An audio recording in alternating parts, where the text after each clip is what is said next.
Kali ini saya ingin berbagi tanda-tanda yang akan kita peroleh pada saat diri akan mengalami penyatuan dengan diri tertinggi.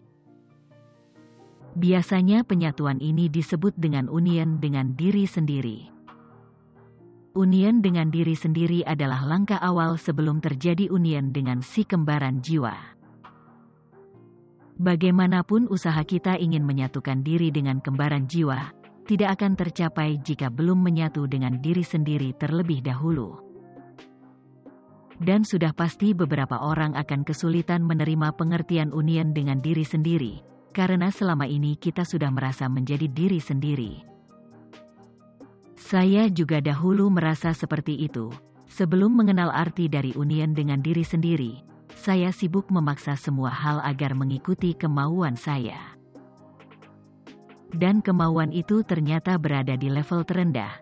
Misalnya, jika saya kecewa dengan seseorang, serta-merta saya akan membalasnya sesuai dengan kadar sakit hati yang saya alami. Namun, setelah mengenal perjalanan spiritual dan perjalanan twin flame, bahkan sempat merasakan mati suri, saya akhirnya memahami ada diri saya yang tertinggi. Diri tertinggi ini berada dalam batin, dan diri tertinggi inilah yang bisa menarik semua hal yang menjadi takdir di level tertinggi kita, termasuk menarik divine masculine di level tertingginya. Penyatuan dengan diri sendiri ini juga bisa memanifestasi reunion secara 3 dimensi, dan menyelaraskan energi divine masculine, serta merasakan ikatan sangat kuat yang tidak bisa dipatahkan dengannya.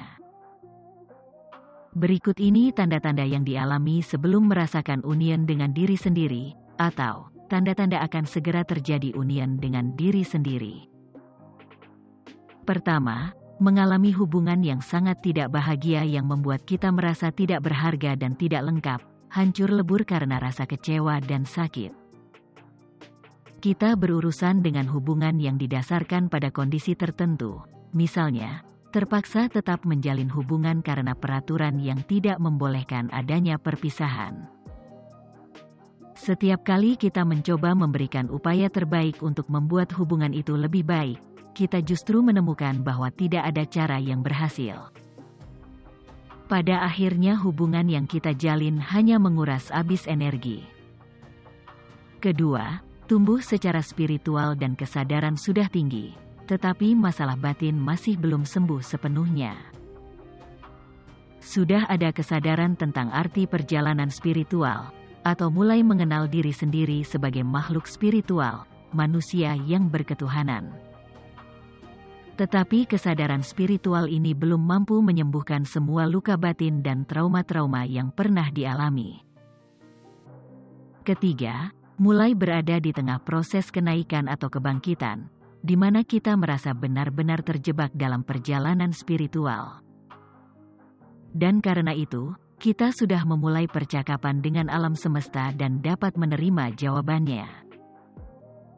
Pada fase ini, kita seperti terus tertarik atau merasa ditarik untuk tersadar secara spiritual, mulai menyadari arti alam semesta dan kaitannya dengan diri sendiri. Keempat, divine masculine kita sangat sering muncul dalam mimpi, tetapi kita belum siap menerima ini, karena kita belum mempersiapkan diri untuk menghadapi semua masalah ketakutan di level 3 dimensi. Akan sering terjadi pertentangan dalam diri yang sangat menginginkan divine masculine, tetapi rasa tidak aman, dan rasa tidak percaya diri selalu menentang. Seolah semua masalah yang tadinya bukan masalah besar, menjadi masalah sangat besar pada saat mengingat divine masculine. Kelima, rasa sakit dan penderitaan mencapai level sangat tinggi, dan situasi memaksa kita untuk menunjukkan kemarahan yang intens. Ada rasa amarah yang mempengaruhi sikap dan perilaku kita, seolah-olah ilahi ingin kita mengakhiri semua koneksi yang terjalin berdasarkan 3 dimensi. Kita akan memutus semua koneksi yang terjalin berdasarkan 3 dimensi yang tidak lagi memberi manfaat dan bantuan dalam pertumbuhan rohani. Keenam, diperkenalkan dengan perjalanan twin flame secara tidak terduga oleh ilahi. Dan kita menjadi sangat ingin mengetahui lebih banyak tentang hubungan ini.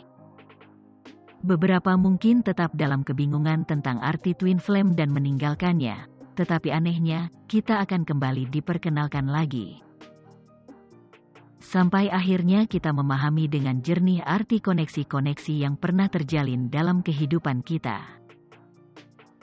Ketujuh, akan mengalami situasi yang sangat menyakitkan dalam hidup di mana kita mungkin kehilangan orang yang kita cintai. Rasa sangat sedih seperti ingin ikut mati karena kehilangan orang tua, saudara kandung, pasangan hidup, atau teman dekat ini, akan sangat menyakitkan. Dari 7 tanda-tanda yang dialami tadi, akan kita temukan bahwa rasa sakit yang hebat yang memaksa kesadaran kita untuk naik.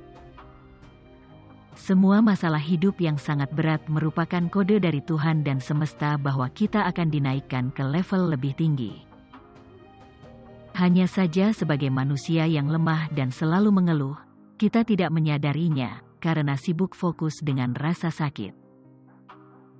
Jika kita melihat lebih dalam, semua masalah yang menimbulkan rasa sakit dan frustasi, adalah suara jelas yang memberitahu bahwa keadaan yang kita alami sudah tidak cocok lagi. Artinya, kita diharapkan untuk menaikkan frekuensi diri, agar masalah yang sudah tidak pas itu terlepas. Contoh ini bisa dilihat dari beberapa binatang yang akan berganti kulit. Sebelum berganti kulit, mereka melewati masa yang menyakitkan. Atau seperti pada saat akan naik kelas, kita harus melewati masa ujian. Kesadaran tinggi yang kita peroleh dari penyatuan dengan diri sendiri, akan membentuk pemahaman tinggi dan menggerakkan kita secara alami untuk bermeditasi. Kecenderungan untuk sering bermeditasi akan menarik kita ke tingkat lebih tinggi. Diri di level tertinggi inilah yang mampu menyelesaikan masalah-masalah hidup kita, termasuk menarik kembaran jiwa agar menyatu dengan kita. Catatan, sholat bagi umat muslim merupakan meditasi. Memikirkan firman Tuhan untuk umat Kristen, juga merupakan meditasi. Yoga bagi umat Hindu adalah meditasi.